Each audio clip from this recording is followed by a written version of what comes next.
before we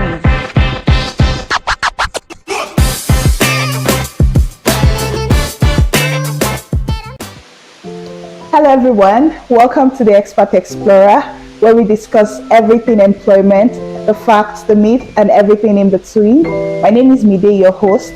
I'm a globally certified HR consultant with about 10 years of experience servicing the FSI, ENR, and the consulting sector. Over here with me is my co-host and cousin. Hi everyone, my name is Aisha and I'm also a HR practitioner and I work in the tech space.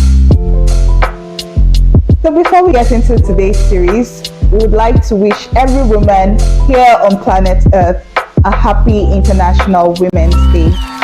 Ooh, happy International Women's Day. Yes, and to the women watching us, we want to say well done. Well done. Congratulations on the world celebrating your brilliance, how you get to disrupt the world. Oh gosh. Smashing glass ceilings.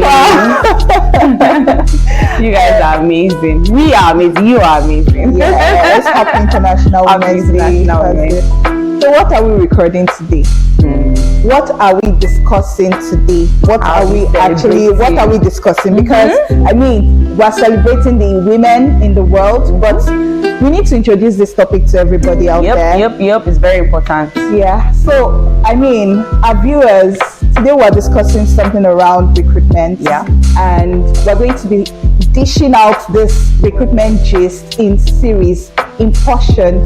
So make sure you do not lose anything in this diet. Yeah. Because this is fantastic. Yeah.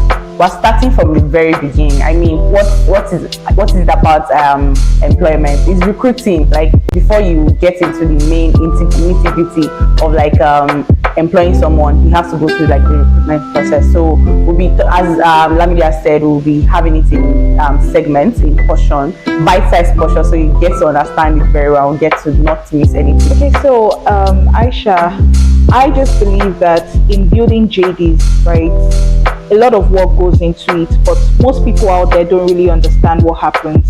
They just believe because they have this man of God that prayed for them, they can actually apply for any job whatsoever. Yeah. I've literally had an experience where someone with zero experience, someone that just graduated, applied for the role of an MD, and I'm like, that's it for you. Right? So it's good for people to be enlightened as to what really goes on once there's a recruitment. A lot of work goes on when a recruitment is happening, and this is to say thumbs up to all the recruiters out there. You guys are doing a great job. Yeah, well done. We see you and we appreciate you. But and sometimes, I mean, you even select the candidates and then they give you heartbreak. They break your heart by not accepting the offer. Yes. So then we feel your pain, and because of that, we are going to create this awareness to talk about all of the candidates, all the works that goes into, putting out the job and also selecting candidates. It's not just that we wake up one day and say, okay, let's just put this role out there. No. Exactly. So first off, we'll talk about the JD, right? Do you want to say what JD is? Because some people might not know what JD is. Okay, so JD is like the job description. Yeah. You describe the job that you're hiring for. And for persons who actually build JDs, although AI has made it very simple, right? But in most cases, recruiters tend to do like they initiate like a call with the people hiring within a certain unit just to understand what they are looking out for, right? And they document all of those specific requirements for a particular job, and then once all those details are gotten, they put together the JD, also including the years of experience. So the years of experience are not just there because people just want to fulfill their righteousness. Yes. People actually put it out there because they believe it is very required. It's a requirement to actually come into the role. I think we also would want to talk about how we now tend to push out those job descriptions even after we have developed them. Yeah. So when all the work has gone on, like trying to develop like the JD, talking about the responsibilities, the requirements and all, where do we go to just post this thing? How do we source for this candidate? So like recruiters use different avenues.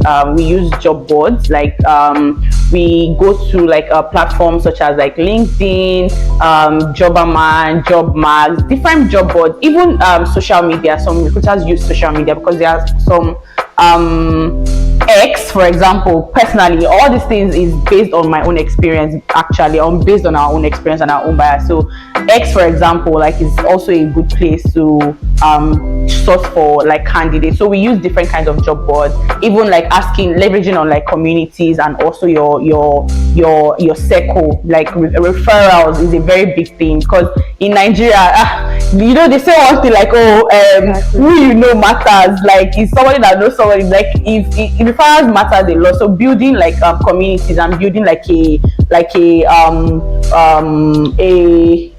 connection, and like just networking. Yeah, that's what I was looking for. It's very important, because you don't know where like the help can come from. So we leverage on like our community, like our inner circle, to ask, okay, do you have somebody that meets this requirement? And or then we use job boards like Jobberman, Job Mag, Indeed, then LinkedIn as well. So like optimizing your LinkedIn is very important, because many recruiters go on like LinkedIn. For me, for example, if I'm trying to recruit a role, and I try to check the person out on LinkedIn, like, okay, who is this person on LinkedIn, how is their like profile like, and all. Then as well, then I mentioned referral as well, just like leveraging on the network that you have built over time. So yeah, those are the avenues that we use in like sourcing for CVs and sourcing candidates. Yeah, I totally agree with you, because the world is now a global village. You have persons who are in Nigeria actually aspiring to becoming a global brand. And a global talent. So you have so many people exploring the digital platforms to source for their candidates. You have people leveraging on word of mouth. I mean, several times, I'm not even kidding, I would rather go online to look for candidates rather than publicizing a job. Do you know why? Because I've had situations where people actually apply for jobs they do not qualify for. It happens a lot, and it's usually not a productive use of my time when I have to screen through thousands of CVs, and then I find out that none of them is actually a fit. So when I try to source for candidates, whoever you are, I mean, I've had situations where I source for candidates in other places in the diaspora, in the EMEA zones, and most of the time the technique I use, the approach I use, is having to coin out a very attractive word, right, or cold message, on LinkedIn, and then that inspires them to even want to engage me further. Although sometimes I get heartbreaks, some persons telling you they are not interested in exploring an opportunity. They just got into some place and they're not looking at leaving anytime soon. So I'll just say generally, right, candidates should try to be in touch, be in tune, be deliberate about how you tend to apply for jobs. And don't just apply because you're looking for an opportunity and you just send your CV to anywhere, to any job role. Exactly. Another tip that I think we should also hint there is that people should also try to fine-tune their CVs and not use the same CV for all applications. Yes, because people make that. I actually do make that mistake sometimes. Keyword is very important. Keyword very, very important. Given the fact that AI is in use, most organizations use stuff like application tracking systems, and then those tracking systems actually have mechanism techniques that can enable them to sieve out CVs automatically. Although it's been proven that some of those tools are not efficient, because there was someone that posted it on X. I think he used to work with one of those top tech companies, right? And he was actually the one that built a particular software, and they were sourcing for someone that had the skills, to come and manage the software. He applied, and so you can, that's unfortunate. I know, right? So you can imagine some of those tools are not so efficient, right? Well, but really, it's not like recruiters like heavily rely on those things alone. Actually. So, but it helps like, because like you said, you can apply, you can like put out a job role, then you have like thousands of applications. It's not very efficient, or it's not agile for you to just start going through like one after the other. So that's why like maybe recruiters leverage on like those applications and all. So, but it's just for like candidates to also ensure that there are keywords. Like if you are looking for a job role, you check the JD, you see that okay, what are the responsibilities that they are looking for, like experiences that mirror that kind of the responsibilities are in the role. It's very important that you place them there. The keywords that they are looking for, maybe somebody is saying that they are looking for what's the word I'm looking for? They are looking for like a back-end developer, and they said they want like the person to have like a stack, a form of like they want somebody that has like experience with like maybe Node.js, Next.js, and all these things. You may have it, but you might feel like, is it necessary for me to put it in my CV? It's actually necessary, because that's exactly, they already put it as the stack that they are looking for. It's very important for you to leverage on that keyword and ensure that it is part of your application and it's part of your CV, for example. So you need to like take keywords like very seriously as well. So yeah. So what next? What do we discuss now? Like what of interviews? Like it's very important. Okay, once you've gotten to that stage of maybe your application being chosen, so you still need to go for like, you still need to like be interviewed for the role. So what advice do you have, like, or what tips do you have like for candidates to like maybe ace like interviews or to prepare for interviews? Okay, it's not a situation whereby you say one is a one size fits all kind of approach, right? Of course. So for instance, there are organizations that are very creative with the way they tend to interview their candidates. I've watched interviews about one automobile company, right? It's a renowned automobile organization, and what they did was to actually invite them for dinner. Invite them for dinner, and then they just kept on gisting and all of it, right? And in the process, the owner of the business or the hiring manager actually selected the best candidates based off just that scenario. Interaction. Yes, based off the interaction that happened during the dinner, right? And there's been another one where a person was giving an experience of riding in a very rough, this car sports. Okay. Right, the way they drive, the way they are very rough and fast, the way they drive, right? They placed candidates in that kind of situation or scenario, right, to have that experience. And I don't know what they were trying to simulate, but after that experience, I think the person was placed on a video call to actually answer just one question. I've actually forgotten, but that was how the interview went. Just helping people to understand how they navigate through difficult situations and answering questions. Maybe maybe I will not pass that interview, because I hate like fast cars. That would have been very disastrous for someone like people me. Have different approaches. However, in our setup, in our setting, that's Nigeria. Nobody will take you for dinner. Just remove it from your mind. No, there's some companies that actually do that. Some in Nigeria. Well. Okay, so you have situations where some persons go for interviews and they are not prepared. So I think the best way to actually go for an interview or to be interviewed is to be prepared. And when I say prepared, you need to know what job you applied for. Yeah. Some people apply to several jobs. They apply to let me even give you like an example. Like I had invited like a candidate for an interview. Then when we joined the call, we didn't see, like, the person didn't join the call, so I placed the call to the person. I said, oh, this is Aisha from so. So like, okay, please, what did I apply for? I'm like, okay. I was like, okay, well, I actually understand. Yeah, I actually understand. Yeah, I was just like, okay, it's fine. This is it. I understand. I was like, okay, well, everybody's trying to look for something, but it's just very funny. It was just very funny to me. It was such a jarring kind of question. Like, okay, what did I apply for? I'm like, oh, I wasn't prepared for that. So yeah, exactly. So in some cases, some persons even get to the interview room and they don't even have anything up their sleeve to talk about, right? They get into the room where they are supposed to express their competencies, demonstrate their competencies, and they have nothing to say. Yeah. So I would say that for every candidate trying to ace an interview, right, know your onions, right? You might not even have an experience, but just know yourself, know your self-worth. Equip yourself. Not sell yourself. Yes, equip yourself with the information about the organization. Maybe not generally, right? You might not know the details, because organizations have transcended beyond you going to their websites, researching about them, because people think that's what will help you ace the job.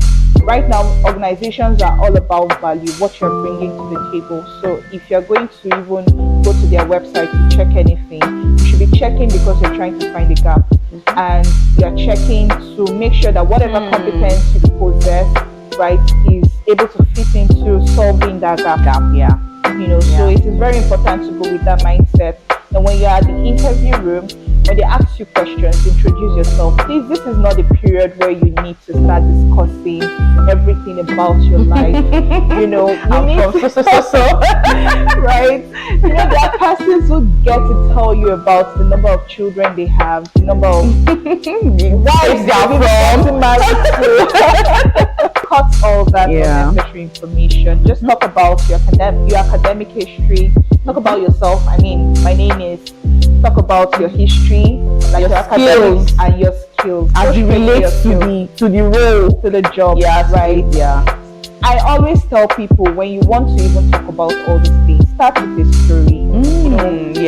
Get into the conversation with a story. I mean, it's a lasting impression. Actually, a lasting impression. And there are situations whereby you're even speaking with the interviewers, and trust me, those interviewers are so stern. They are so strong-faced, and no matter how you try to smile during the interview, their strong face just kind of demotivates you, and then maybe discombobulates you.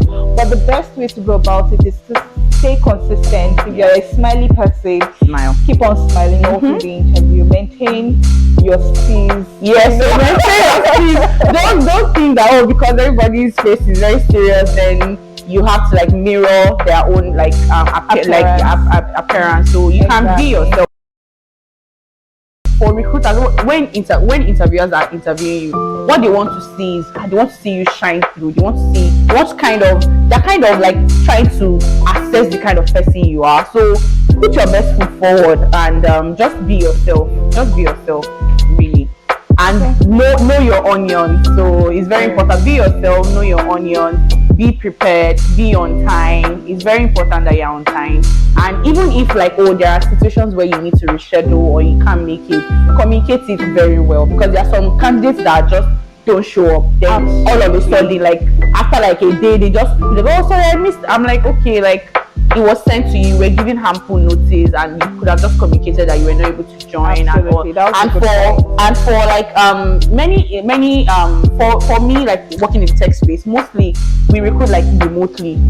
So our interviews are always virtual. We don't really have physical interviews.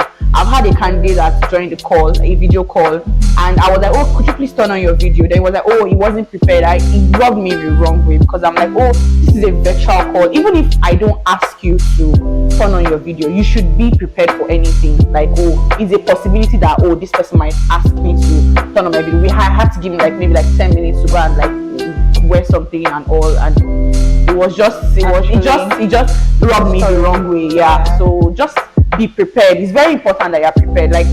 Preparation, and it shows. It actually shows. You might feel I'll just wing it. It actually shows when you're winging, when you don't know what you're talking about. it shows, it shines through what you're talking about. So yeah, just be prepared also. Yeah, be prepared. Absolutely. And honestly, I concur with you. There was a time I actually was interviewing for, I think, a risk and compliance role in one of my former employments, right? And this person turned on his video. He was on his bed and he was wearing a singlet, and I'm like, I've had that kind of experience. That's why I'm very serious now. Okay, so I'm here dressed, fully dressed, but unfortunately, I think the problem is maybe this person don't even know that they ought to be dressed properly. Yeah, There's a gap. yeah. There's a gap. So I believe that with all that we've said today, there'll be some reworkings with the way you approach interviews, with the way you approach applying for jobs, with the way you approach a whole lot. And like we said earlier, when we started this series, Yeah, we have we gifts. have gifts for two people, beautiful women, right? Drum roll. So the first gift, I'll be announcing the first gift. The second gift will be announced by Aisha. Okay. So the first gift is me having to give an opportunity to a lady in the back end space. Of course, you should have like a back end experience, right? I have an opportunity for you to work in a tech organization. So if you're actually watching this clip and you have a back end experience, please send your CV to. We'll drop the email, or you can still say Yes, sorry. you can send your CV to expertexplorer.ng@gmail.com. Yeah. We're also going to have it on our caption. Yeah. Yeah. So you can please ensure that you send your CVs to us. We're going to give you the opportunity to thrive. Yeah. Remember, this is the women's period. Yes. And we need to provide that opportunity for you course. to skill up. Mhm. Now to the second gift. Yeah. So the second gift is we're going to be giving. We're going to be offering to rework some a woman's CV. So you can send in your CV, then we'll look at it. We'll highlight where the problems are. We'll give you recommendations to just maybe revamp your CV basically. So For free. For free. We're not going to collect. We're not We collect money for it, so I hope you know. So So you can just send the CV to you can send the CV to expertexplorer.ng@gmail.com. Please, when you're sending all of this applications, for those persons sending an application for the back-end role, excuse me please, I'd like to advise you to put it as the subject of the mail that you're applying for the back-end role. And Yeah. if you're actually sending for a revamp of your CV, just put it there that you want to review your CV, and we got you. We're going to select the best of the best applicants. So And then because we'll it's one person, I think like we need to like maybe the first person to send their CV is what we're going to work on. What do you think about that? actually, I Yeah. think so. But for the role, it could be as many as possible. Yeah, Then so- we'll just sieve out the best Yes, one. the Yeah. first person to actually send an application for a CV review will get our help to reviewing their CV, and then we're going to definitely shortlist for the back-end role Yeah. opportunity. Just quickly, I also wanted to tell a story. So many years ago, when I just finished service and I started doing my master's almost immediately, right? There was someone in the oil and gas company who gave me an opportunity to send my CV to him, and he promised to review it for me. And this is me and Aisha paying it forward to say that even after we've done this, we hope that people will be able to share love, spread love across the world, and also give other people a thriving opportunity or an opportunity to thrive, and prosper. So thank you very much for staying Thank here. you guys. So yeah, this is like our first time. So we're open to comments from you, like feedback. Send emails. What would you like us to talk about? And Exactly. is there a topic that you like us to address? You can give your opinion. You can even add your own. You can have your own hot takes as well. Like, if you have any advice, maybe that we have not covered here as regards recruitment, you can also drop it in the comment section, or you can just share with the community. So yeah, thank you guys for joining. It was nice like having this discussion. Exactly. It was a good one. So please stay tuned to our next series. Remember that we're going to be posting this every Friday, so make sure you do not miss out on any of our series, because we'll be bringing to you hot gist, our personal experience, our personal views about everything in employment. Yeah. From talking about labor laws to talking about experiences in every organization, work culture, everything, the facts, the myth, and everything in between. That's just it, like everything that has to do with like employment. So I'm going to be discussing. And also, I think our next episode is going to also be around recruitment. It's just going to be another series. Yeah. So this is a recruitment series, and we'll be having about 4 episodes discussing recruitment. So please feel free to drop your comments, share this video, like, subscribe. Share, like, subscribe. Exactly, and send your emails. Thank you. Bye. Bye. See you next time.